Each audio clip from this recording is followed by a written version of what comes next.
بسم اللہ الرحمن الرحیم۔ معزز اور محترم مسلمان بھائیوں اور بہنوں، دینی کتب میں بصرہ کے ایک نہایت ہی معزز اور نیک انسان کا تذکرہ اس طرح سے ملتا ہے کہ یہ شخص راتوں کو جاگ جاگ کر اللہ رب العزت کی عبادت کیا کرتا تھا، یعنی یہ بہت ہی عبادت گزار اور پرہیزگار انسان تھا۔ اس نے اپنی پوری زندگی میں ایک بھی نماز قضا نہیں کی تھی اور ابھی نوجوانی میں قدم رکھا ہی تھا جب اس نے زندگی میں پہلا حج کیا تھا۔ پھر اس وقت سے لے کر اپنی تمام زندگی وہ ہر سال حج کرنے لازمی جاتا تھا، لہٰذا یہ شخص نہایت ہی نیک اور پرہیزگار انسان تھا۔ پیارے ناظرین، ایک روز یہ شخص شام کے وقت اپنے گھر کے لیے روانہ ہوتا ہے تو راستے میں اس نے ایک لڑکی کو دیکھا جس نے خوب بنا و سنگار کر رکھا تھا۔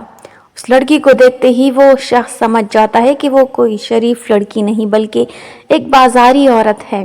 لہٰذا وہ شخص فوراً استغفار کرنے لگا۔ اسے لڑکی پر بے حد غصہ آتا ہے اور وہ یہ سوچتا ہے کہ یہ لڑکی ایک جہنمی لڑکی ہے اور اپنے برے اعمال کے سبب نہ صرف خود جہنم میں جائے گی بلکہ کئی مسلمان نوجوانوں کو گمراہ کر کے جہنم کی جانب راغب کرے گی۔ لہٰذا یہ جاننے کے لیے کہ وہ لڑکی کس طرح سے نوجوانوں کو گناہ کی جانب مائل کرتی ہے، وہ شخص کچھ فاصلے پر ٹھہر کر لڑکی کی حرکاتوں کا جائزہ لینے لگتا ہے۔ تھوڑی دیر میں دو نوجوان اس لڑکی کے قریب آئے،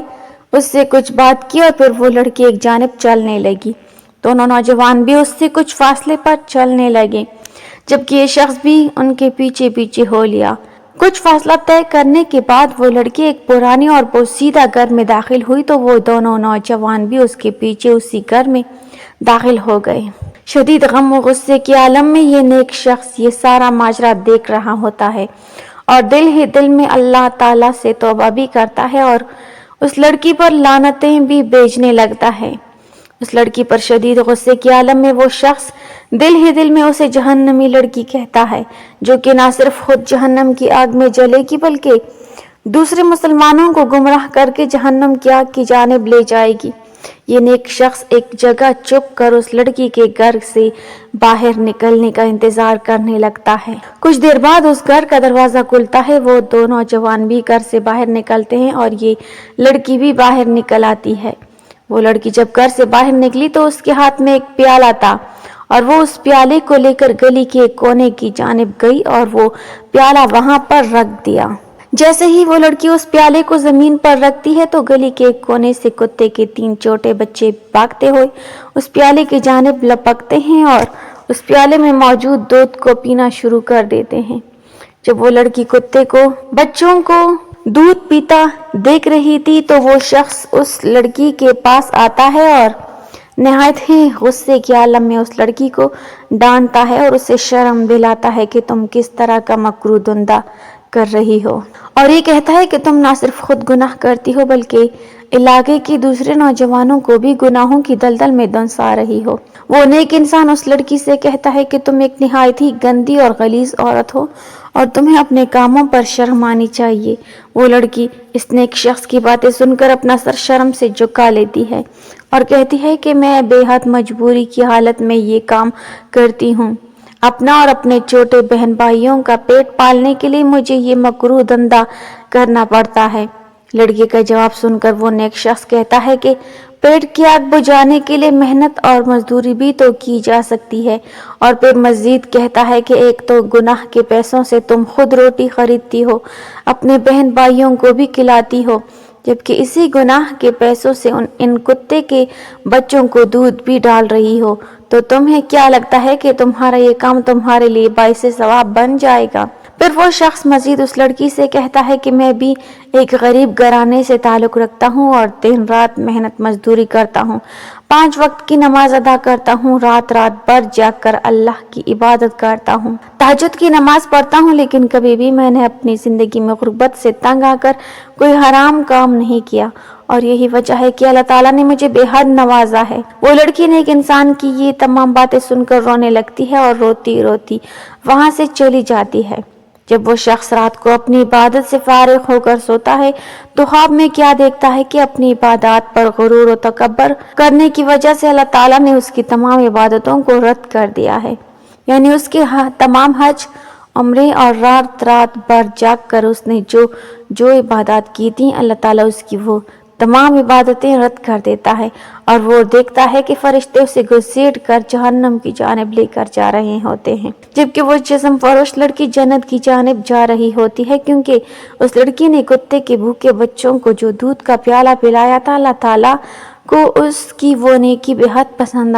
آتی ہے، اور اس کی اس نیکی کے سبب اللہ تعالیٰ اس کی زندگی کے تمام گناہوں کو معاف کر دیتا ہے اور اس لڑکی کو جنت میں داخل کر دیا جاتا ہے۔ محترم ناظرین کرام، اس واقعے کا مقصد صرف یہ بتانا ہے کہ انسان کی پوری زندگی کی عبادت غرور اور تکبر کے سبب رد بھی ہو سکتی ہے، جبکہ کبھی کبھی خلوص دل سے کی گئی چھوٹی سی نیکی بھی اللہ کے ہاں مقبول ہو جاتی ہے اور زندگی بھر کے تمام گناہوں کا کفارہ بن جاتی ہے۔ اور جان لیجئے کہ اللہ تبارک و تعالیٰ کو انسانوں کا یہ عمل نہایت ہی پسند ہے کہ وہ اللہ کی دوسری مخلوقات کے لیے رزق کا بندوبست کر دے۔ کتا بھی اللہ تعالیٰ کی مخلوق ہے اور ذی روح ہے، اور ہر ذی روح کو کھلانے اور پلانے میں اجر و ثواب ہے، لہٰذا کتے کو کھانا کھلانا حرام نہیں ہے، بلکہ صحیح بخاری شریف میں ایک روایت ہے، حضرت ابو ہریرہ رضی اللہ تعالیٰ عنہ سے روایت ہے کہ رسول اللہ صلی اللہ علیہ وسلم نے فرمایا، ایک آدمی جا رہا تھا، اس دوران اسے سخت پیاس لگ گئی، چنانچہ وہ کنویں میں اترا اور اس سے پانی پیا۔ کنویں سے باہر نکلا تو دیکھا کہ ایک کتا ہانپ رہا ہے اور شدت پیاس سے کیچڑ کو چاٹ رہا ہے۔ اس شخص نے دل میں کہا، اسے کتے کو بھی ویسی حالت پہنچی ہے جیسی مجھے لاحق ہوئی۔ چنانچہ اس نے کنویں میں اتر کر اپنا موزہ پانی سے بھرا، پھر اسے موزے کو اپنے منہ میں پکڑا اور اوپر چڑھا، کیونکہ کنویں میں چڑھنے کے لیے سیڑھیاں نہیں تھیں، اور دونوں ہاتھ اور پاؤں کنویں سے باہر آنے کے لیے استعمال کرنے پڑے، اور کتے کے لیے پانی بھرا موزہ منہ میں مضبوطی سے تھامے رکھا اور کتے کو سیراب کیا۔ چنانچہ اللہ تعالیٰ نے اس کے اس عمل کی قدر فرمائی اور اسے بخش دیا۔ صحابہ کرام رضی اللہ تعالیٰ عنہ نے عرض کیا،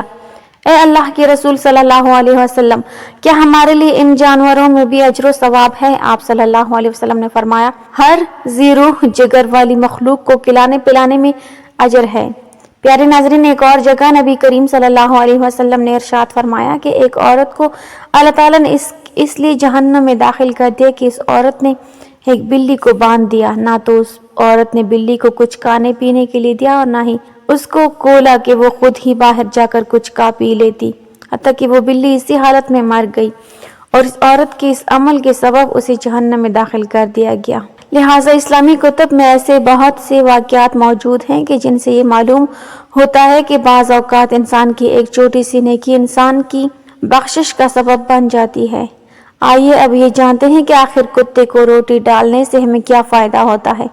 اگر آپ کے گلی محلے میں بلی یا کتے رہتے ہیں تو آپ کو چاہیے کہ گھر کا بچا ہوا کھانا انہیں ڈال دیا کریں، کیونکہ ایسا کرنا ایک بہت بڑی نیکی کا کام ہے۔ دوسری مخلوق کو کھلانا بہترین صدقہ ہے، اور اس کے سبب اللہ تعالیٰ انسان کے حالات کو ایسے تبدیل کر دیتا ہے کہ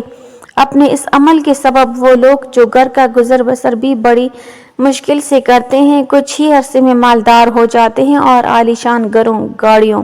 اور جائیدادوں کے مالک بن جاتے ہیں۔ لہٰذا کتے اور بلی کے بچوں کو گھر کا بچا ہوا کھانا ڈالنا ایک بہت بڑی نیکی ہے، کیونکہ یہ جانور عموماً بھوکے ہوتے ہیں، اور ہو سکتا ہے کہ آپ کی ڈالی گئی روٹی یا آپ کا